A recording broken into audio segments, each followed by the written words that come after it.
The views and opinions expressed in the following program are those of the participants and do not necessarily reflect those of KSMQ Public Service Media Incorporated or its assigns.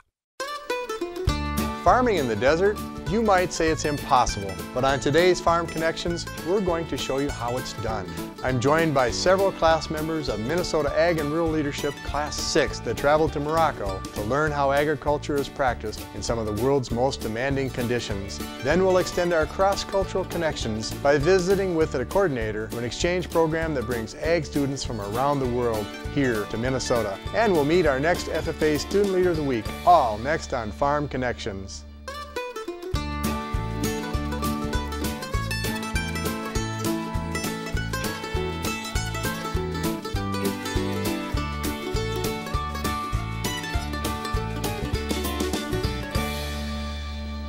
Farm Connections on KSMQ, sponsored in part by the Cedars of Austin, a senior living community. We even have a retired farmers club. Independent, assisted, and memory care apartments. Learn more at cedarsofaustin.com. Will Mahler, the ag attorney, has been representing dairy farms in Minnesota, Iowa, and Wisconsin for 37 years. Will Mahler, the ag attorney's office is in Rochester, and Will is a proud partner of Farm Connections. Thanks, Will Mahler. One of the best ways to fully learn how to do something is to see how it's done under different conditions. That's the principle behind the International Ag Study Tour conducted by MARL, the Minnesota Ag and Rural Leadership Program. I serve as the Executive Director of MARL, and this past spring I had the privilege of traveling with MARL Class 6, a group of leaders in training, to Morocco in North Africa. We studied farming practices in one of the most arid countries on earth, and met fellow farmers and learned a great deal about farming in another climate. Join me with these MARL participants as we recount our adventures. Rochelle, what did you see in Morocco? Well, we saw a lot of sheep and dairy cows and a lot of pecans and peaches and olive trees. And was that part of what the trip was all about, is learning about customs and culture in a different place? I believe so. Yeah. Definitely the bridge is there between the United States and Morocco, and it has been since George Washington, actually, and the University of Minnesota has a presence there, Department of Agriculture has a presence there, and definitely those relationships have been forged over the couple hundred years, and Morocco actually is very proud of the fact that they are the longest continual standing ally and friend to the United States.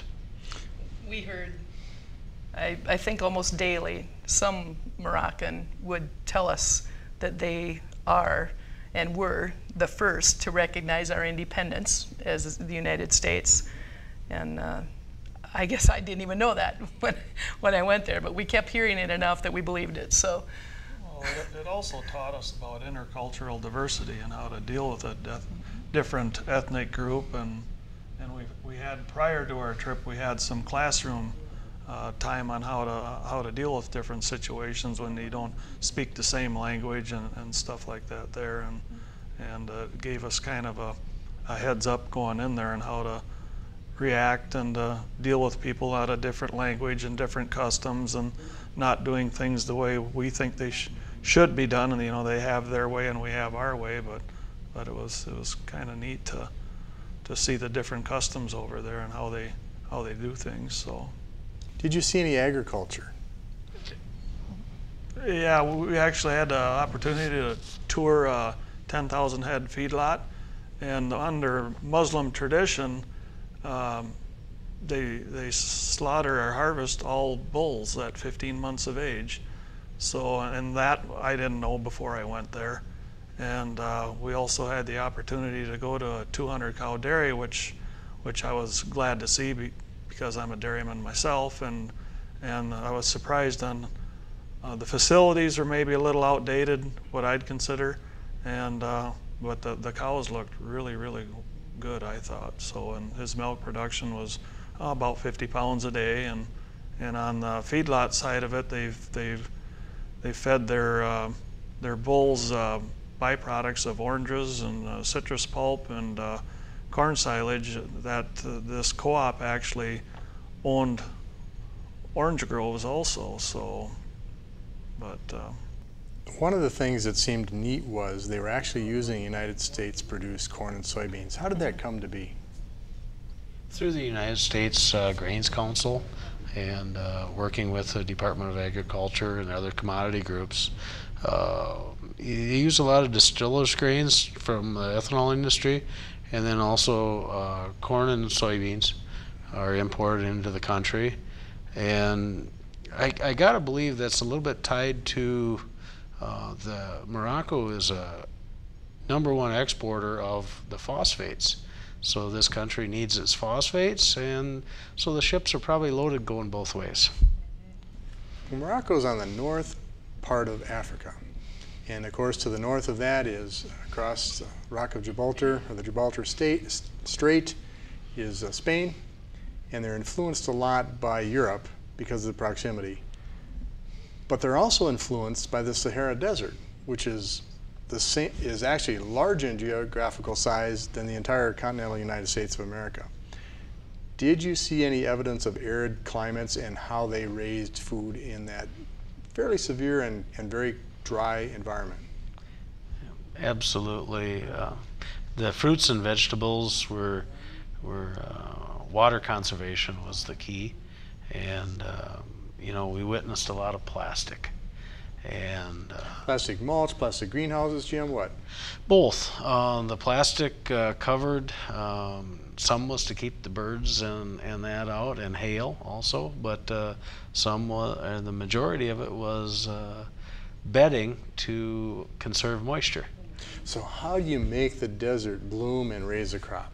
A lot of it was by drip irrigation that was government subsidized to conserve water. So they had like an 8-acre reservoir that was 30 feet deep, or 8 acres, and they actually used carp to keep it clean. So, and then they had a big control room at this particular farm by the irrigation site where they drip irrigate, and they had different quadrants and how they'd irrigate, and they'd mix their fertilizer right in with the drip irrigation, and that's how they, at least on the fruit trees and stuff, that's how they watered them. So. And the other way that they get moisture is from the Atlas Mountains. They have it was like 50 kilometers away, and they would call it an oasis. It was kind of an interesting term, and we were thinking oasis like you would think, you know, oh yeah, but no, it was totally different. It was actually little garden plots, and each family would inherit this garden plot. And of course, the males would inherit more than the females in the family when the parents passed on. And when we were visiting an oasis, a young man rode his bike and was weeding in their family's plot, and we saw onions, and we saw alfalfa, and some what else was grown there? Beans. Yeah, garbanzo beans and bananas. They had banana trees there, and so this, you know, he climbed up and showed us how he shimmied up the tree to harvest, and that was pretty fun. And then our bus tour guide gave him some money because he wanted some water. So he rode his bike back into the village to get some water, and when he came back, he had several cousins with him that wanted to see those crazy Americans from Minnesota. So that was a fun time to visit with those young kids out in the oasis. But it was really interesting to see how they made these canals and how they had gates in the canals that would flood irrigate the different paddocks in the oasis to Every grow. farmer had their They had their own little day. Yep. day of the week on where they could flood irrigate, because it was a channel coming down from the Atlas Mountains, and then they just put a steel gate in there, and it'd just divert for that day, and that was his day to irrigate, because that channel coming down from the Atlas Mountains, that irrigated 14,000 hectares, so right around 7,000 acres in that oasis. Jim, you've got in front of you a magazine. Are you reminiscing? Is that a scrapbook? What have you got? I am. I mean, this is a publication, and it's an article that one of our classmates was the editor of one of the magazines, and she wrote a very nice article and she actually followed our tour, and so it made some of our note keeping maybe just a little bit easier because we knew that Paula was going to be taking very, very good notes. So We must be speaking of Paula Moore, the editor of the Farmer magazine. Absolutely. It was a delight to have Paula as a classmate, and she also was added a different perspective as well. She knew what questions to ask, when to ask them, and that's also some of the skills that we learned and studied through the MARL program. I guess I'm listening to this and I'm thinking of survival in the country of Morocco, dating back, into the 1200s. So some of the structures that we've seen in the Medina, and you'd have these ancient buildings, but on the outside it was forbidden. They could not spruce them up. They could not do any decorative or anything like that. But on the inside, they were just absolutely beautiful, and it's almost impossible to describe. But when you went into the interior of one of their houses, it was the wow factor, no question about it. The architecture, and just growing up, my dad had a construction company, and so I particularly took note of the architecture and how the construction techniques and stuff, and it was a lot of hand labor and a lot of hand painting and just the wooden beams that they used and the tile. And one of the places that we visited was a tile, I guess not really a factory because it was all mostly hand done.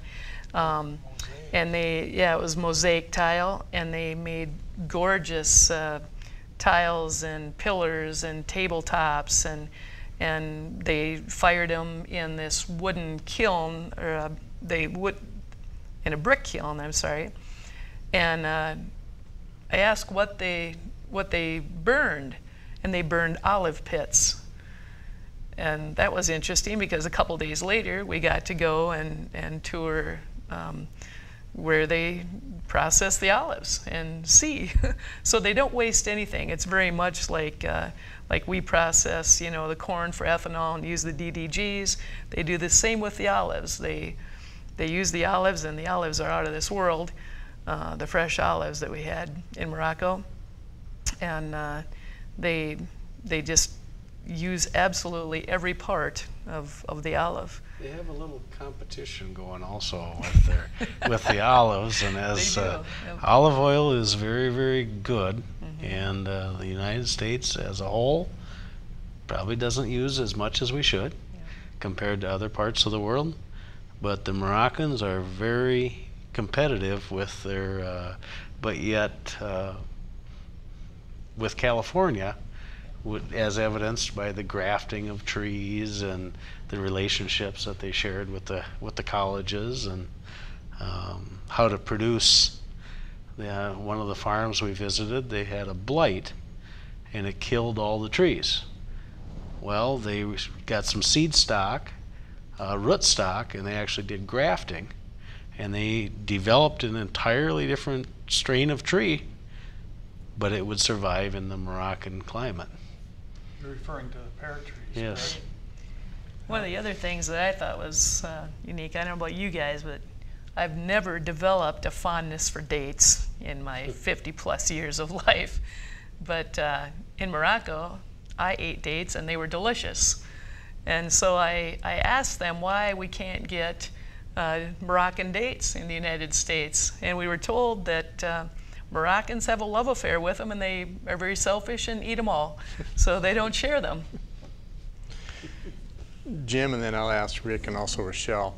You spend a lot of energy, time, and your own money to travel to Morocco through the MARL program. Why, and why is it important? I believe you should never stop learning. If you close yourself off to the, if you think you know it all, just wait a few minutes. Somebody's going to prove that there's something you don't know. Building those relationships and maybe those connections. You know, going through the MARL program was second to none the best thing I've ever done for myself on a personal development and also professional development. Morocco, I will admit, was not a country that was ever on my radar.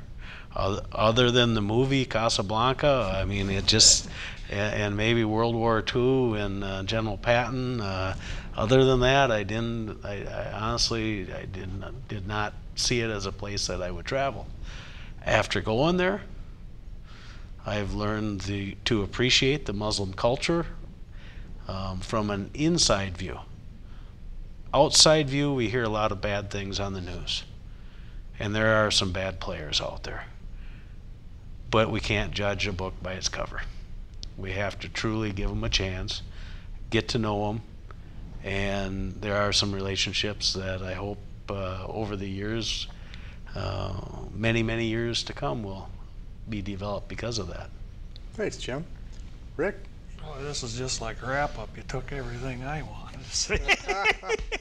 No, I'd have to echo a lot of stuff that Jim said, but like the personal development in the MARL program has helped me a lot.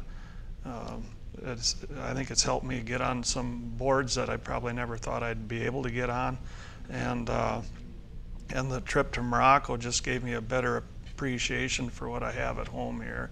So I mean, sometimes you gotta see that, because a lot of times I think we take what we got in this country for granted, and there's probably a lot of the younger generation should go on trips like that so they don't feel such a sense of entitlement. Rochelle, same question. Why did you spend all the time, money, and energy to do this, and why is it important?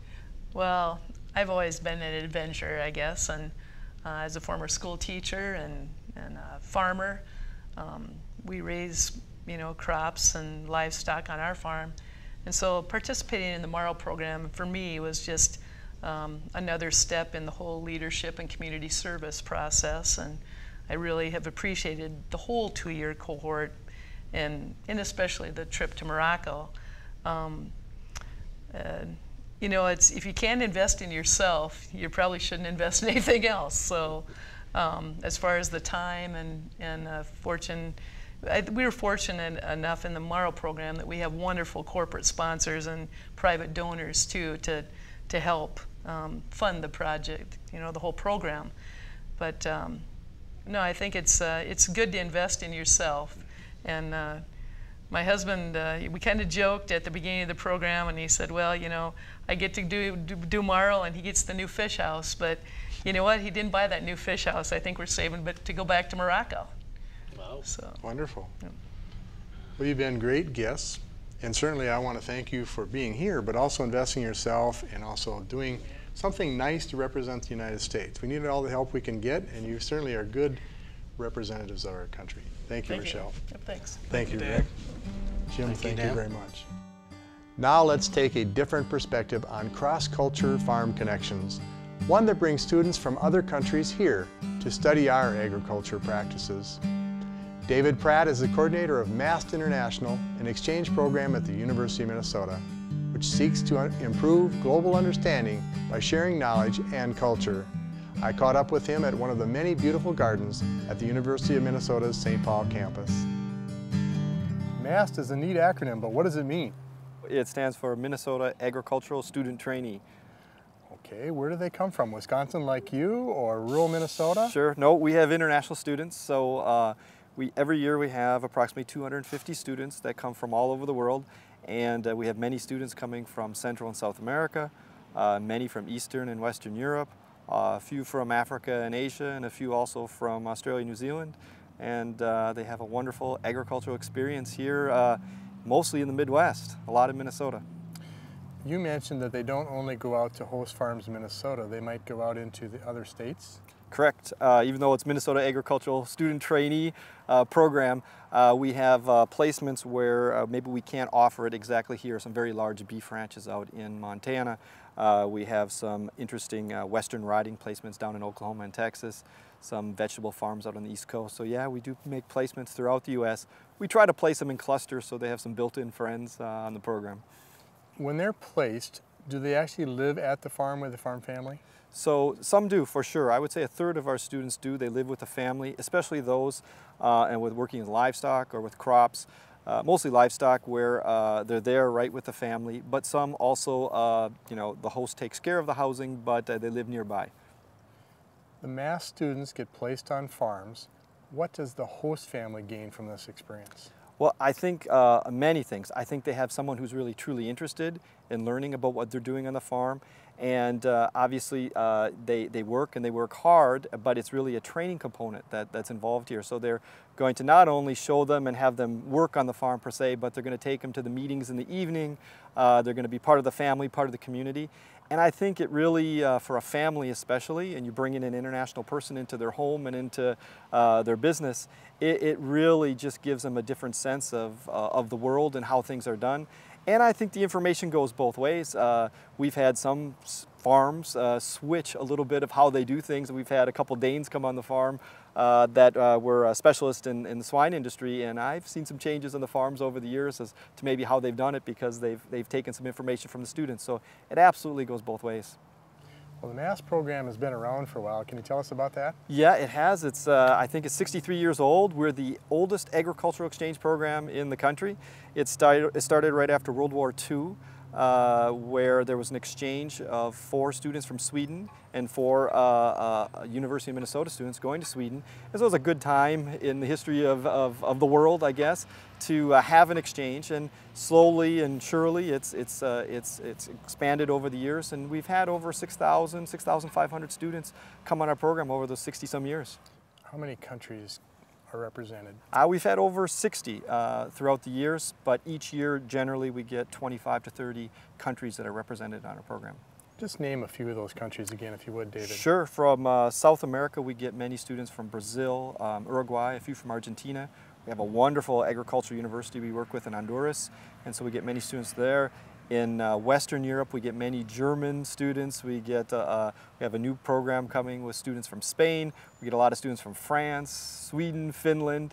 They feel quite at home in northern Minnesota for sure. We have a Swedish student who's up in the Roseau area right now. And then from Eastern Europe, many students from the Ukraine, Czech Republic, former Soviet Union countries, Russia, and a few students from Uzbekistan and the like. And a few outside of that from Africa and in Asia, not many. Wonderful. That is truly all over the world. It really is. Well, recently the Minnesota Ag Rural Leadership Class 6 came back from Morocco. And when they were there, they reaped the rewards of Minnesota's programming with international companies, because over 400 people have trained at the University of Minnesota from Morocco alone in agriculture.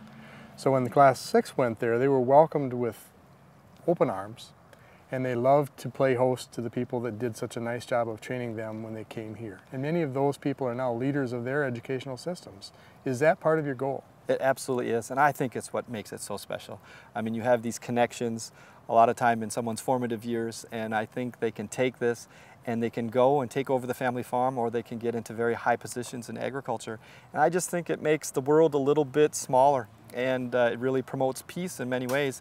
And to hear your stories of going to Morocco and feeling that connection to Minnesota, I really think that's what the program is all about, these small connections that can lead to many things. Very interesting. Thank you so much for your time, Oh, David. you're very welcome. Appreciate it. Now, let's meet this week's FFA Student Leader of the Week. Hi, I'm Sabrina Kieser, and I am serving as the Minnesota State FFA Secretary. Growing up on a dairy farm, living on a crop farm, and then going on to work on a different dairy farm really helped that drive of being involved in FFA, and I saw the importance of it. At first I started out because, you know, I can be good at this, I can be successful, I can do great things, and then it moved on from myself. It went from me growing as a person to me realizing I can help other people grow as a person. Well, I've always wanted to be a teacher ever since I was about 4 years old. My parents could tell you that. But it was when I joined FFA that I realized I wanted to be an agricultural education teacher. So that is what I'm going to school for at the University of Wisconsin River Falls. But before I become a teacher, I'm really interested in serving in the Peace Corps for 2 years in the agricultural division. There's truly something for everyone, and I believe that. I was able to find what I was passionate about and who I am as a person through FFA, and I would just tell people that they can do that same thing. They get to create their own experience, whatever they want it to be. As a leader, you get to reach out to different members across the state, help find what drives them, help them find what they're truly passionate about, and that's something that's very exciting. Agriculture is something that is common to all people, no matter where they live in this world. I hope that our international discussions today helped you appreciate agriculture right here in our own backyard.